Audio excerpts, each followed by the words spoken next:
किसी भी एग्जाम में जहां पॉलिटिकल साइंस या राजनीति विज्ञान या यूं कहूं कि भारतीय संविधान से संबंधित कहीं प्रश्न पूछे जाते हैं तो उन्हीं प्रश्नों में कुछ टॉपिक ऐसे होते हैं जो बार बार उनसे संबंधित प्रश्न आते रहते हैं। कई टॉपिक बड़े हार्ड से लगते हैं, कई टॉपिक बड़े इजी से लगते हैं। इसी प्रकार का एक टॉपिक है भारतीय संविधान की प्रस्तावना। और भारतीय संविधान की प्रस्तावना बड़ी छोटी सी है और उसी से निकलकर हर एग्जाम में एक सवाल आता है और उसमें अपना ध्यान नहीं होता है। और जब भी हम एग्जाम देते हैं तो इस प्रकार के सवाल यदि गलत होते हैं तो हमें बड़ा दुख होता है कि यार इसमें से छोटे से टॉपिक में से अपना सवाल गलत हो गया। बहुत प्रकार के सवाल अभी देखेंगे, बहुत प्रकार के सवाल आते रहते हैं इसमें अलग अलग प्रकार के। नमस्कार दोस्तों, मैं हूं जी.आर. चौधरी और संभव क्लासेज का आज का जो टॉपिक है वो है भारतीय संविधान की प्रस्तावना। मैं बात कर रहा था भारतीय संविधान की प्रस्तावना से संबंधित। तो प्रस्तावना से संबंधित सवाल है वो हर एक एग्जाम में आते रहते हैं और हम सब मानते हैं कि ये बड़ा इजी सा टॉपिक है। आज हम भारतीय संविधान की जो प्रस्तावना है उस पर बड़े ध्यान से एक एक शब्द पर चर्चा करने वाले हैं कि आखिर सवाल कहां से आते हैं, कैसे निकल कर आते हैं और जब भी एग्जाम हो तो ये अपना सवाल है वो सही हो। हम सब ध्यान से समझेंगे। प्रत्येक किताब पे लिखा हुआ मिल जाता है। आप 12th तक की किताबें देखोगे तो भारतीय संविधान की जो प्रस्तावना है, जिसको 2-3 शब्द आप कह सकते हो, 2-3 शब्द आ जाए तो वो प्रस्तावना के लिए है। तो आप देखना, एक तो अंग्रेजी शब्द आता है प्रियम्बल, एक प्रस्तावना, एक उद्देशिका। ठीक है, 3 शब्द होते हैं, प्रस्तावना, प्रेम्बल, उद्देशिका। ये तीनों शब्द इसी प्रस्तावना के लिए, उद्देशिका के लिए आते हैं। 3 सिमिलर शब्द है। तो आज इस पर हम चर्चा करेंगे। मैं कह रहा था कि क्लास 12 तक या और भी बहुत सारी किताबों के पीछे के पृष्ठ में कहीं ना कहीं आपको प्रस्तावना देखने में मिलती है, जिसमें हम ये पढ़ते हैं, हम भारत के लोग भारत को एक संपूर्ण प्रभुत्व संपन्न समाजवादी पंथ निरपेक्ष लोकतंत्र गणराज्य बनाने के लिए और उसके समस्त नागरिकों सामाजिक आर्थिक, ये सारा का सारा छोटी सी 10 लाइनें हैं और इन 10 लाइनों में भारतीय संविधान की प्रस्तावना लिखी हुई है और इसी से संबंधित सवाल आता है। एक एक शब्द पे हम चर्चा करेंगे इस पर। तो इसको पढ़ने से पहले मैं आपसे कहूंगा कि ये जो प्रस्तावना है, भारत की प्रस्तावना, प्रेम्बल या उद्देशिका जो है वो आप सबको मौखिक रूप से याद होनी चाहिए। एक सांस में बोलने की क्षमता होनी चाहिए। हम भारत के लोग भारत को संपूर्ण प्रभुत्व संपन्न, मैं कह रहा हूं एक सेकंड में एक सांस में आपको बोलना चाहिए। पहली चीज आपको है ये याद करनी है। अब देखते हैं इसमें याद होने के बाद में भी सवाल कहां कहां से आते हैं। तो ये तो भारत की प्रस्तावना, आप सबको पता है कि भारतीय संविधान है वो 2 भागों में, 2 भाषाओं में बटा हुआ है। अंग्रेजी में भी लिखा हुआ है और हिंदी में भी। अंग्रेजी के जो प्रेम्बल है उसको आप देखो, the constitution of India preamble, we the people of India having, इस प्रकार लिखी हुई है। तो दोनों आपको याद करने की जरूरत नहीं है। एक हम भारत के लोग वाली प्रस्तावना हिंदी में आपको याद है तो चल जाएगा काम। अब इस पे एक हम शब्द पे चर्चा करेंगे कि तो पहला शब्द आया, पहले शब्द से यदि चर्चा करें, हम भारत के लोग। पहला शब्द आया हम भारत के लोग, तो यहां से सवाल बनना प्रारंभ होता है। हम भारत के लोग, सवाल पहला यह बनता है कि हम भारत के लोग जो है ये कहां से लिया गया है।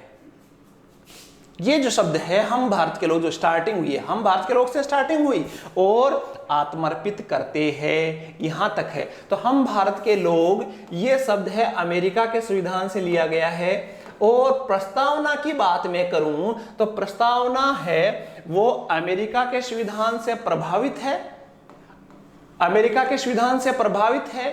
और भाषा जो है इसकी, वो भाषा कहां से प्रभावित है, ऑस्ट्रेलिया के संविधान से प्रभावित है। तो यहां से देखो, ध्यान से देखना, हम भारत के लोग शब्द की बात करें तो ये अमेरिका के संविधान से लिया गया है। साथ ही इसके पूरी प्रस्तावना की मैं बात करूं तो प्रस्तावना पूरी की पूरी कहां से प्रभावित है, अमेरिका से। और यदि इसकी भाषा की बात करूं तो भाषा कहां से ली गई है, ऑस्ट्रेलिया से। अब यहां देखो, हम भारत के लोग, ये क्यों लिखा गया है हम भारत के लोग, इसका मतलब ये है कि जो भारतीय संविधान है उसको किसने स्वीकार किया है। हालांकि इसको बनाया किसने था, संविधान सभा ने। इसमें सिग्नेचर भी संविधान सभा ने किया था 26 नवंबर को। लेकिन फिर भी ये माना गया कि संविधान सभा किसके द्वारा नियुक्त थी जनता के द्वारा। वास्तव में तो नहीं थी, जनता ने उनका कोई चुनाव नहीं किया था, लेकिन फिर भी जनता के द्वारा ही ये संविधान स्वीकार किया गया है और सारी की सारी शक्तियां किसके पास है? जनता के पास। इसलिए ये पहला शब्द लिखा गया, हम भारत के लोग। अब उसके बाद में भारत को एक संपूर्ण प्रभुत्व संपन्न समाजवादी पंथ निरपेक्ष लोकतंत्रात्मक गणराज्य बनाने के लिए और उसके समस्त नागरिकों को सामाजिक, आर्थिक और राजनीतिक न्याय, कितने न्याय? 3 न्याय, सामाजिक न्याय, आर्थिक न्याय और राजनीतिक न्याय। एक एक शब्द को ध्यान से समझना आप। अभी मैं कुछ सवाल बताऊंगा आपको, तो वहां जाके आपको लगेगा कि यार मुझे तो याद ही नहीं थे ये सवाल। तो न्याय कितने? सामाजिक, आर्थिक और राजनीतिक, और इसी सीक्वेंस से याद रखना आपने। कई बार सवाल पूछा गया है कि इन 3 प्रकार के न्याय में कौन सा पहले? सामाजिक न्याय पहले, उसके बाद में आर्थिक न्याय, उसके बाद में राजनीतिक न्याय। उसके बाद में देखो स्वतंत्रता की बात करें तो विचार, अभिव्यक्ति, विश्वास, धर्म और उपासना। कितनी स्वतंत्रता है? 1, 2, 3, 4 और 5। यदि प्रस्तावना की बात की जाए तो कितने प्रकार की स्वतंत्रता दी गई है? 5 प्रकार की स्वतंत्रता। विचार की स्वतंत्रता, अभिव्यक्ति की स्वतंत्रता, विश्वास की स्वतंत्रता, धर्म की स्वतंत्रता और उपासना की स्वतंत्रता। इसके बाद समता, समता मतलब समानता, प्रतिष्ठा और अवसर की 2 समानताएं दी गई है प्रस्तावना में। इसका अलावा आप देखना, प्राप्त कराने के लिए तथा उन सब में किनमें? व्यक्तियों में, भारत के नागरिकों, व्यक्ति की गरिमा और राष्ट्र की एकता और अखंडता सुनिश्चित करने वाली बंधुता बढ़ाने के लिए। व्यक्ति की गरिमा बढ़ाना है, राष्ट्र की एकता और अखंडता को बढ़ाने के लिए आपस में लोगों को प्रयास करना है। तो ये चीज आई, और ये फिर आई डेट कब? दृढ़ संकल्पित होकर अपनी इस संविधान सभा में आज तारीख 26 नवंबर 1949 ईस्वी, जिसमें मिति मार्गशीर्ष शुक्ला सप्तमी थी उस दिन, संवत 2006 विक्रमी संवत 2006 के द्वारा गोष्ठ अधिनियमित आत्मर्पित करते हैं। ये लिखा हुआ है। ये शब्द कुछ मैं कह रहा हूं, सामाजिक आर्थिक न्याय, इसको याद रखना। राजनीतिक न्याय, न्याय कितनी हुई?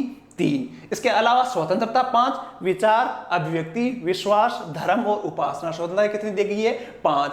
समता कितनी है? प्रतिष्ठा और अवसर की क्षमता। ये यहां शब्द जो आ रहे हैं ये काफी महत्वपूर्ण है। इसके अलावा आप इसमें देखोगे तो इसमें देखो आप, तो जो रेड शब्द मैंने लिखे हैं, बहुत बार सवाल आए हुए हैं इसमें कि 1942 के संविधान में कौन कौन से शब्द, तो यहां से एक सवाल बनता है, समाजवादी, पंथ निरपेक्ष और अखंडता 3 शब्द है वो 42वें संविधान संशोधन, 42वें संविधान संशोधन 1976 के द्वारा ये 3 शब्द जोड़े गए। उल्टा सवाल आते हैं कई बार, ये लिखा हुआ है कि अखंडता शब्द कौन से संविधान संशोधन द्वारा जोड़ा गया? 42वें संविधान संशोधन, या भारतीय संविधान की प्रस्तावना में जो संशोधन किया गया था वो कौन सा था? तो ये समाजवादी, पंथ निरपेक्ष और अखंडता 3 शब्द याद रखना। समाजवादी, पंथ निरपेक्ष और अखंडता शब्द जोड़े गए। पहला समाजवादी, दूसरा याद रखना पंथ निरपेक्ष, तीसरा अखंडता। ये 3 शब्दों को जोड़ा गया। कौन से में? 42वें संविधान। कब हुआ? 1976। प्रधानमंत्री कौन थी? इंदिरा गांधी। और 1975-76 जो था वो आपातकालीन, ये जो 42वें संविधान संशोधन हुआ था इसके बारे में अलग से वीडियो आप देखना। तो उसमें ये आपातकाल के समय था, देश में आपातकाल लगा हुआ था और इस समय ये शब्द जोड़े गए।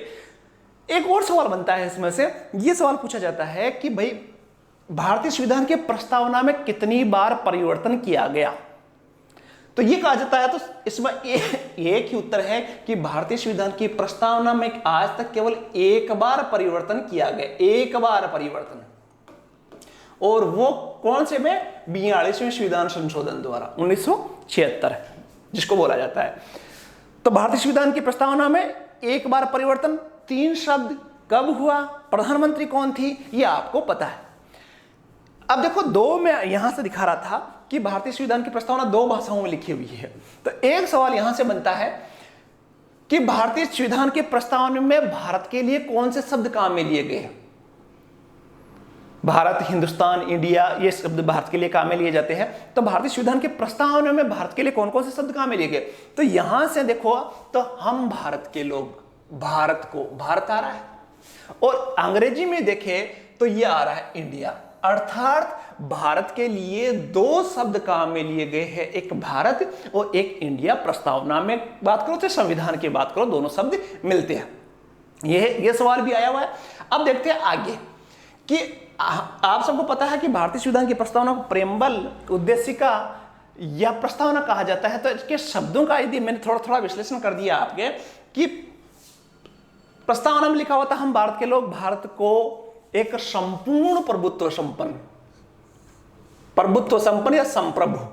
तो संप्रभु का मतलब क्या होता है? संप्रभु का मतलब यह होता है कि खुद के मामलों में बिल्कुल स्वतंत्र। संप्रभु का मतलब होता है संपूर्ण प्रभुत्व संपन्न कह दो या संप्रभु कह दो, उसका मतलब यह होता है कि राज्य अपने क्षेत्र के मामले में, अपने मामलों में राजनीतिक शक्ति क्या होगी? स्वतंत्र होगी। अर्थात वो किसी को पूछ के काम करने की जरूरत नहीं है। भारत अपने डिसीजन, राजनीतिक शक्ति किसके पास होगी? खुद भारत के पास होगी, और राजनीतिक सीमाओं के भीतर इसकी सत्ता सर्वोपरि होगी। राजनीतिक, देखो यहां से भी सवाल निकल कर आते हैं, जब जो भारत की राजनीतिक सीमाएं है उसके अंदर भारत क्या है? सारी शक्तियां किसके पास है? भारत के पास है। वो जो चाहे वो करेगा, किसी बाहरी शक्ति की संप्रभुता या प्रभुता के अधीन काम नहीं करेगा। डिसीजन कौन लेगा? खुद लेगा। इसको बोलते हैं संपूर्ण प्रभुत्व संपन्न या संप्रभु।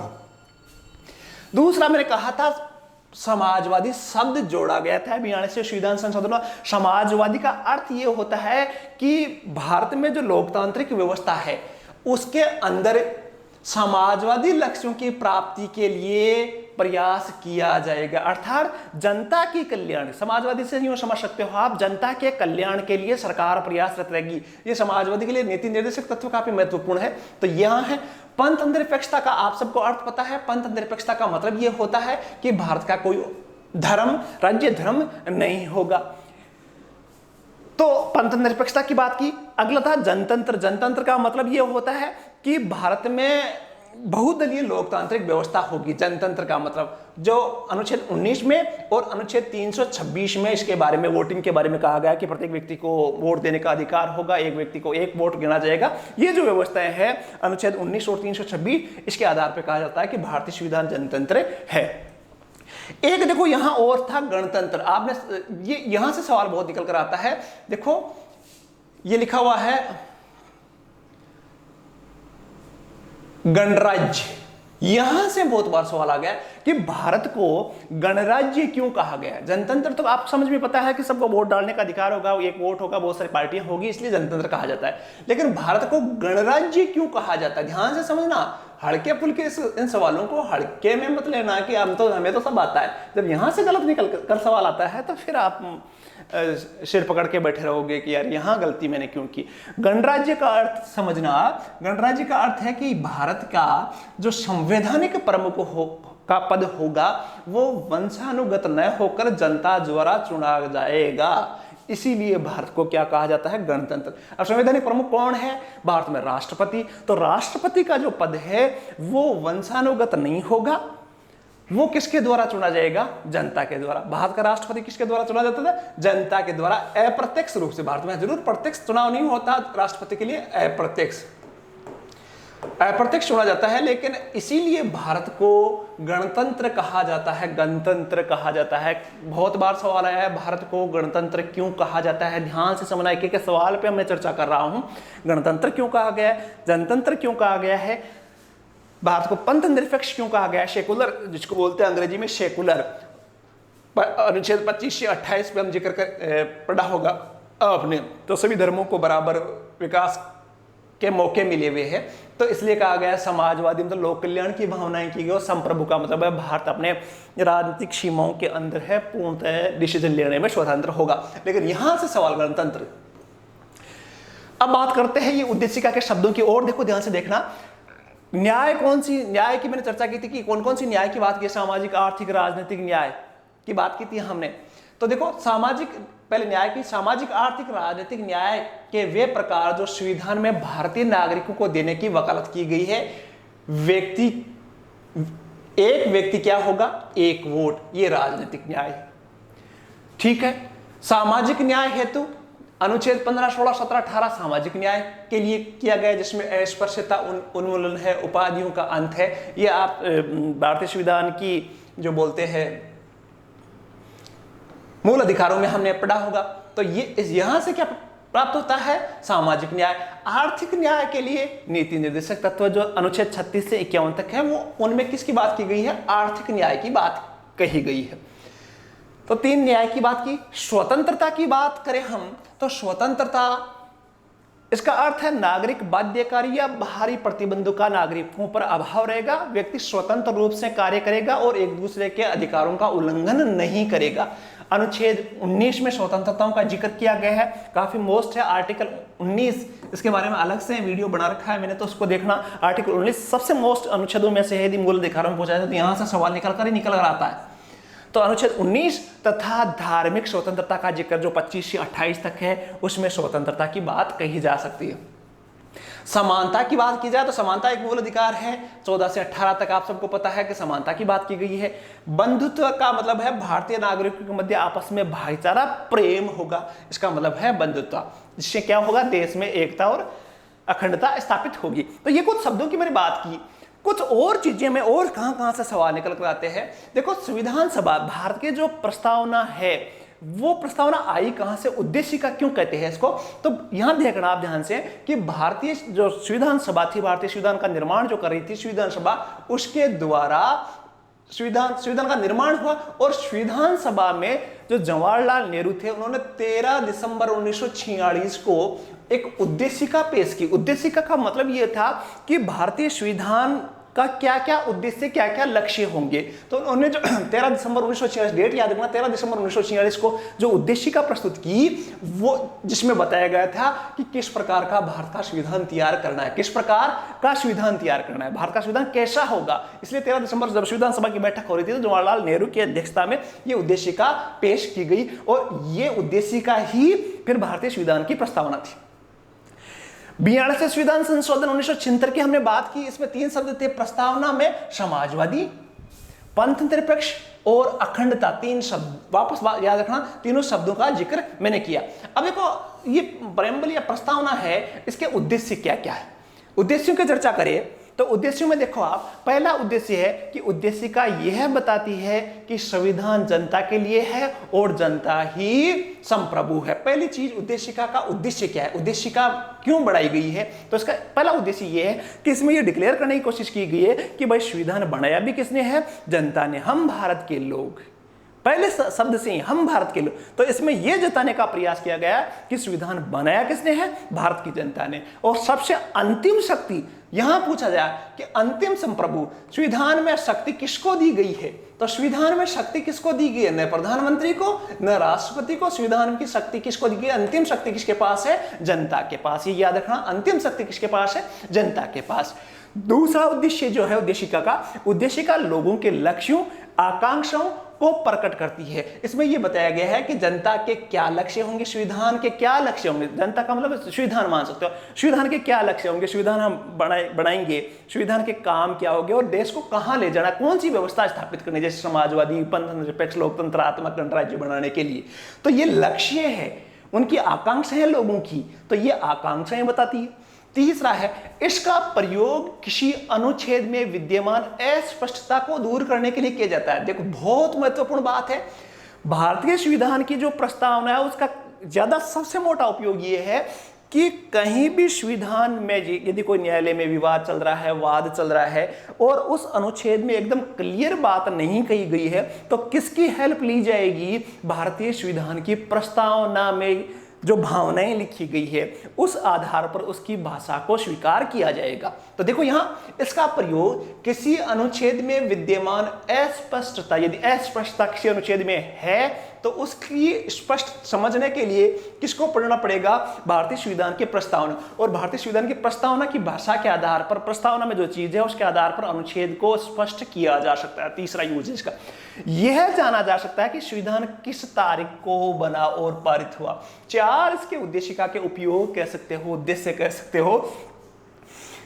इसमें लास्ट में कहा गया कि आज 26 नवंबर, देखो आपने देखा होगा 26 नवंबर ये डेट बताने का काम भी करती है। डेट यहां देखो 26 नवंबर 1900। तो उद्देशिका के 4 हमने चर्चाएं की।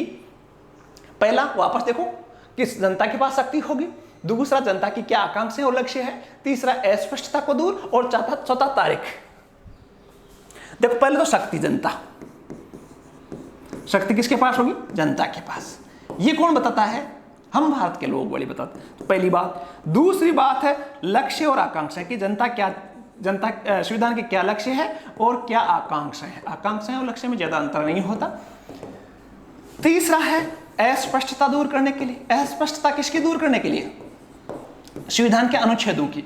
और चौथा जो है वो तारीख बताती है। इसके अलावा भारतीय संविधान की प्रस्तावना का कोई और ज्यादा उपयोग नहीं है। 4 उपयोग मोटे मोटे मैंने बता दिए। अब देखो भारतीय संविधान उद्देशिका संविधान का एक भाग है या नहीं, यहां बड़ा विवाद की स्थिति पैदा हुई। ये विवाद पैदा हुआ कि जो प्रस्तावना भारत की संविधान की प्रस्तावना है वो संविधान का अंग है या नहीं है। ये विवाद पैदा हुआ। क्यों हुआ, क्योंकि देखो संसद के पास संविधान में संशोधन की शक्तियां हैं। तो यहां विवाद पैदा हुआ कब, 42वें संविधान संशोधन की बात करें तो 42वें संविधान संशोधन में प्रस्तावना में चेंजेज किए गए थे, उससे पहले भी चेंजेज का प्रयास किया गया था। तो यहां विवाद यह हुआ कि संसद भारतीय संविधान की प्रस्तावना में परिवर्तन कर सकती है। कब कर सकती है, जब वो संविधान का भाग हो। तो कुछ लोगों ने कहा कि भारतीय संविधान की प्रस्तावना भारतीय संविधान का भाग है ही नहीं, तो संसद उसमें चेंजेज नहीं कर सकती। कुछ लोगों ने कहा कि भारतीय संविधान की प्रस्तावना संविधान का ही भाग है। तो देखो 2 मत इसके सामने निकल कर आए। पहला ये परंपरागत मत जो ये मानता है कि उद्देशिका को संविधान का भाग नहीं माना जाता। परंपरागत मत ये मानता है कि भारतीय संविधान की जो प्रस्तावना है वो संविधान का भाग नहीं है, क्योंकि यदि इसे विलोपित भी कर दिया जाए, उनका ये तर्क था, परंपरागत मत का तर्क था कि यदि इसको हटा भी दिया जाए तो संविधान अपनी विशेष स्थिति बनाए रख सकता है, कि प्रस्तावना को हटा भी दिया जाए तो कोई खास फर्क नहीं पड़ता। इसलिए उद्देशिका या प्रस्तावना संविधान का भाग नहीं है। इसे पुस्तक के पूर्व परिचय की तरह समझा जाए, अर्थात जैसे किताब में पहले पन्ने पर पुस्तक का परिचय होता है। उन लोगों ने, परंपरागत मत वालों ने कहा कि जैसे किताब के पहले पन्ने पर पुस्तक का परिचय होता है, वैसे ही प्रस्तावना भी पुस्तक में पहले पन्ने में परिचय की तरह ही है। इसका कोई किताब पर फर्क नहीं पड़ता है, इसलिए ये भाग नहीं। ये है मत सर्वोच्च न्यायालय के एक विवाद, याद रखना, बेरुबारी यूनियनवाद 1960। एक केस था बेरुबारी यूनियनवाद 1960, याद रख लेना आप, बेरुबारी यूनियनवाद 1960 कब हुआ था, 1960 में प्रकट किया गया। और इसने सुप्रीम कोर्ट ने भी इस मामले में स्वीकार किया गया कि संविधान की प्रस्तावना कोई उसका भाग नहीं है। उन्होंने उस समय बेरुबारी विवाद ने कहा कि जहां भी कोई भाषा संदिग्ध हो वहां प्रस्तावना की सहायता से डिसीजन दिया जा सकता है, इसलिए विधायिका प्रस्तावना में संशोधन नहीं कर सकती। ध्यान रखना, बेरुबारी यूनियनवाद 1960 में सुप्रीम कोर्ट ने यह कहा था कि भारतीय संसद है वो संविधान की प्रस्तावना में कोई चेंजेस नहीं कर सकती, क्योंकि संविधान का ये भाग नहीं है प्रस्तावना। कौन से विवाद में, बेरुबारी यूनियनवाद 1960। ये था परंपरागत मत। अब आया उसके बाद में इसमें चेंजेस हुआ। आप सबको पता है कि सुप्रीम कोर्ट कई बार अपना डिसीजन बदल लेता है। तो अब आया नवीन मत। नवीन मत ये कहता है कि भारतीय संविधान की प्रस्तावना जो है वो संविधान का ही भाग है, अलग से नहीं है, और संसद इसमें परिवर्तन कर सकती है। इसे संविधान का ही भाग बताया गया। और एक केस आया था केशवानंद भारती बनाम केरल राज्य 1973, बहुत मोस्ट केस था, केशवानंद भारती बनाम केरल राज्य 1973। इसमें यह माना गया, इसमें सुप्रीम कोर्ट ने निर्णय दिया कि संविधान का ही भाग है भाई, ये संविधान का एक भाग होने के कारण संसद इसमें बदलाव कर सकती है। और इस केस के वजह से ही 42वें संविधान संशोधन से इसमें संशोधित किया गया था। आप सबको पता है 76 में 42वें संविधान संशोधन 1976 इस केस के बाद में आया था। तो इसके वजह से ये समाजवादी, पंथ निरपेक्ष और अखंडता शब्द जोड़ा गया। 2 व्यू, दो मत है वो परंपरागत मत है, जिसमें एक केस बेरुबारी यूनियनवाद और इसमें केशवानंद भारती बनाम केरल राज्य, इन दोनों केसों में अलग अलग डिसीजन आए। थोड़ा सा और देख लेते हैं, यहां जो मैंने लिख रखा है यहां से भी सवाल आते हैं, और यहां से जो सवाल आता है वो बड़ा ही अजीब लगता है। तो ध्यान से देखना एक एक शब्द को, कि भारतीय संविधान की प्रस्तावना के बारे में विभिन्न स्टेटमेंट या कथन जो महत्वपूर्ण व्यक्तियों ने दिए वो कौन कौन से थे। यूट्यूब पे, गूगल पे देखोगे बहुत कंफ्यूजन मिलेगा आपको, कहीं भी ऑथेंटिक उत्तर नहीं मिलता है। मैंने कोशिश की है कि आपके ये जो प्रश्न है वो आपके कंप्लीट हो जाए।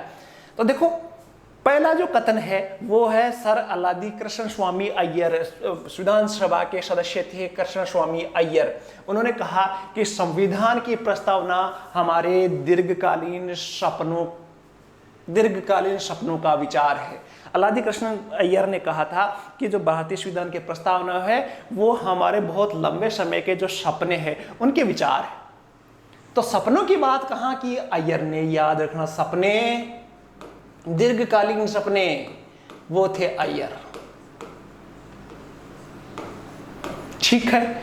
दूसरा था ठाकुरदास भार्गव, बहुत बड़ा उन्होंने कथन कहा था। ठाकुरदास भार्गव ने बहुत बड़ा कथन था प्रस्तावना के बारे में और सारी अच्छी चीजें शामिल की थी। देखो प्रस्तावना संविधान का सबसे सम्मानित भाग है। कई बार यहां से सवाल बहुत बार पूछा गया है कि संविधान के बारे में ये किसने कहा था कि प्रस्तावना संविधान का सबसे सम्मानित भाग किस व्यक्ति ने कहा था। तो यहां से भी उठाया जा सकता है, आगे भी उठाया जा सकता है, एक एक शब्द। तो ठाकुरदास भार्गव ने कहा था कि प्रस्तावना संविधान का सबसे सम्मानित भाग है, ये संविधान की आत्मा है।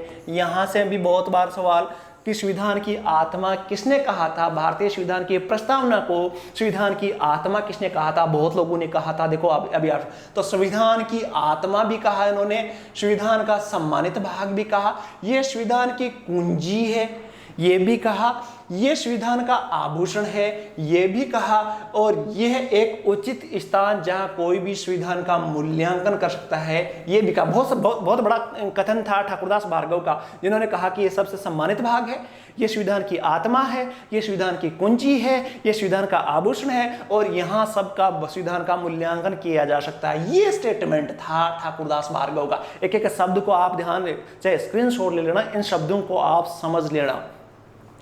तीसरे विद्वान थे जो मोस्ट है अर्नेस्ट बारकर।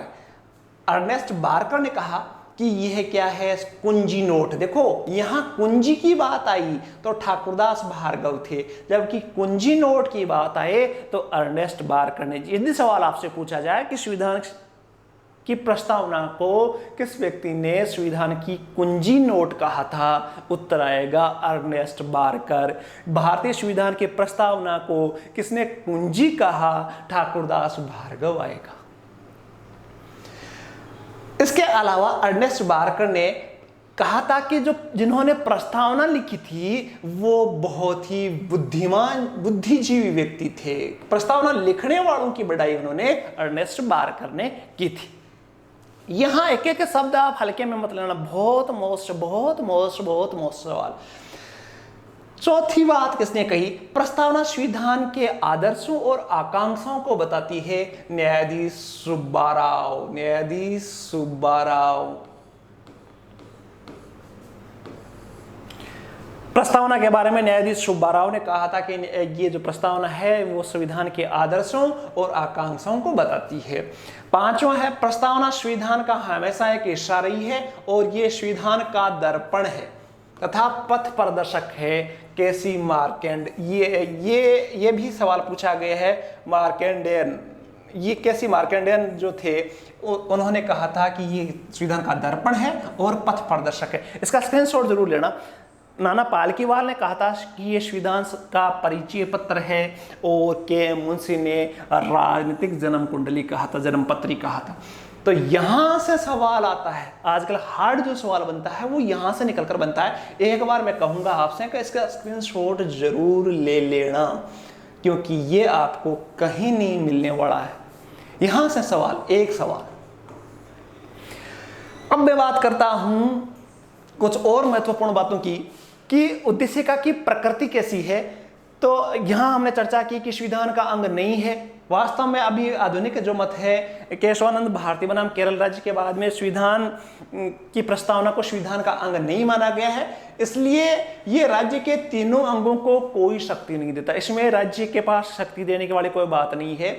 तो ये बात है, वे अपनी शक्तियां संविधान के अन्य अनुच्छेदों से प्राप्त करते हैं। सरकार के पास जितनी भी शक्तियां आती है वो प्रस्तावना से नहीं आती, कहां से आती है? अनुच्छेदों से आती है, न कि प्रस्तावना से। ये बात दिमाग में बैठानी है अपने को। संविधान के किसी भाग पर ये कोई विशेष बल नहीं देता। आप प्रस्तावना पढ़ोगे, हम भारत के लोग, तो इसमें आप पढ़ोगे तो डिटेल आपको पता चलेगी कि ये किसी खास, चाहे मूल अधिकार की बात करूं, नीति निर्देशक तत्व की, या किसी अनुच्छेद की बात करूं, तो वहां कोई बल नहीं देती। ये मोटी मोटी भाषा है, तो किसी विशेष अनुच्छेद पर बल नहीं देती। और यदि संविधान की प्रस्तावना और किसी अनुच्छेद में यदि विवाद की स्थिति पैदा हो जाए तो अनुच्छेद को प्राथमिकता दी जाएगी, न कि प्रस्तावना। प्रस्तावना तो क्या है? केवल सहायता करती है उसको समझने में। तो अनुच्छेद को वरीयता इसमें मिलेगी। न्यायालय में इस आधार पर कोई वाद नहीं लाया जा सकता और न ही इसे लागू कर सकते हैं। संविधान की प्रस्तावना के शब्द के आधार पर न्यायालय में कोई केस या वाद दायर नहीं किया जा सकता। इस कारण से कई बार मात्र शोभात्मक आभूषण, इसलिए कई बार कहा जाता है तो ये संविधान का गहना है, सुंदरता बढ़ाने के लिए है भी कहा जाता है। सर्वोच्च न्यायालय भी इसकी सीमित भूमिका मानता है। इसका प्रयोग संविधान में विद्यमान अस्पष्टताओं को दूर करने हेतु, संविधान में अस्पष्टताएं जो भाषा में कहीं समस्या पैदा होती है, समझने में कहीं समस्या पैदा होती है, तब इसका यूज होता है। बाकी प्रस्तावना का यूज नहीं होता, बाकी अपनी परीक्षाओं में इसका यूज होता है। ये थी आपकी प्रस्तावना। अब देखो यहां सवाल आपके लिए 3 सवाल मैं आपको दे दूं। पहला सवाल दे दूं, दूसरा सवाल दे दूं और तीसरा सवाल। ये आपके लिए, अब आपको लग रहा होगा कहीं गलतफहमी है कि मुझे तो संविधान की प्रस्तावना तो पूरी आ रही है, हो सकता है आपकी सही हो। देखो यहाँ मैंने कुछ लिखा है, भारतीय संविधान में प्रस्तावना का विचार अमेरिका के संविधान से लिया गया। वहीं प्रस्तावना की भाषा की बात करें तो ऑस्ट्रेलिया के संविधान से लिया गया था। ये मैंने पहले बता दिया आपको। 3 सवाल है आपके सामने, तीनों सवालों के उत्तर कमेंट करके मुझे जरूर बताना। पहला सवाल है, निम्न में से किसने भारतीय संविधान की प्रस्तावना को संविधान का कुंजी नोट कहा? ध्यान से देखना, Ernest Barker, Jawaharlal Nehru, doctor Bhimrao Ambedkar, Nelson Mandela. पहला सवाल।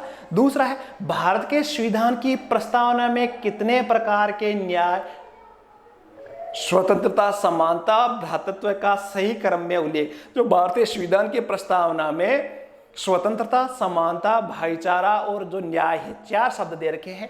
न्याय, स्वतंत्रता, समानता और भ्रातृत्व या भाईचारा, वो उसको नंबर से लगाना है कि कौन सा शब्द पहले आया, कौन सा शब्द बाद में आया। ऑप्शन आपकी स्क्रीन पे है 4। और तीसरा सवाल है, भारतीय संविधान की प्रस्तावना में क्या स्पष्ट नहीं होता? संविधान का स्रोत स्पष्ट नहीं होता, शासन के ध्येयों का विवरण है, संविधान लागू करने की तिथि है, संविधान के अंगीकृत अधिनियम और आत्मर्पित करने की तिथि है। ये तीसरा सवाल है। तीनों सवालों के उत्तर स्क्रीनशॉट लेके आप तीनों सवालों में ये ऑप्शन में बना देता हूं। इसमें ऑप्शन नहीं है तो ये ए, ये बी, ये सी और ये डी। तो तीनों के आप पहले सवाल का ऑप्शन, दूसरे सवाल का ऑप्शन, तीसरे सवाल का ऑप्शन, तीनों सवालों के ऑप्शन मैंने दे रखे हैं। तो कमेंट करके मुझे बताना कि तीनों सवालों को आप वापस वीडियो को पीछे नहीं लेना है। लास्ट अभी ये जो आप देख रहे हो उसको वीडियो को वापस बैक नहीं करना है। अपने आप यदि कर रहे हो तो आपकी प्रस्तावना का सवाल सही होगा। तो ये थी प्रस्तावना। देखो यहां अंगीकृत अधिनियम, एक और मैं बात बता दूं कि एक बार सवाल पूछा गया था बड़ा सिंपल कि भारतीय संविधान को अंगीकृत कब किया गया, बड़ा कंफ्यूज कर देता था। आज से 10 साल आजकल आपके समझ में होगा कि भारतीय संविधान को अंगीकृत कब किया गया। अब यहाँ 26 जनवरी भी और 26 नवंबर। अब इस प्रकार का यदि हमारा सवाल गलत होता है तो फिर हमें पास करवाना मुश्किल हो जाता है। तो इस टॉपिक को छोटा नहीं समझना है, छोटा है लेकिन डीपली पढ़कर जाना है यदि परीक्षा में। और मैं कह रहा हूं कि इससे बाहर सवाल, भारतीय संविधान की प्रस्तावना से संबंधित इससे बाहर का कोई सवाल नहीं आना है। काफ़ी मेहनत करके मैंने ये वीडियो बनाया है। यदि वीडियो आपने पूरा देखा है तो भारतीय संविधान की प्रस्तावना आपके क्लियर हो जाएगी, भारतीय संविधान की प्रस्तावना में क्या है वो क्लियर हो जाएगी। और यदि क्लियर हो रहा है तो वीडियो को शेयर, लाइक और सब्सक्राइब तो बनता ही है। सब्सक्राइब करने से कोई पैसे नहीं लगने वाले, इसलिए जल्दी से अपने फ्रेंड्स को शेयर करो, और जिन्होंने सब्सक्राइब नहीं कर रखा है सब्सक्राइब जरूर कर ले। एक ऐसे ही दमदार वीडियो के साथ मैं फिर जल्दी हाजिर होऊंगा। तब तक इनके कमेंट जरूर देना, मुझे वीडियो कैसा लगा ये भी बताना। एक नए और धमाकेदार वीडियो के साथ जल्दी हाजिर होऊंगा। तब तक के लिए धन्यवाद। जय हिंद। यूं ही पढ़ते रहो, सफलता आपको मिलेगी।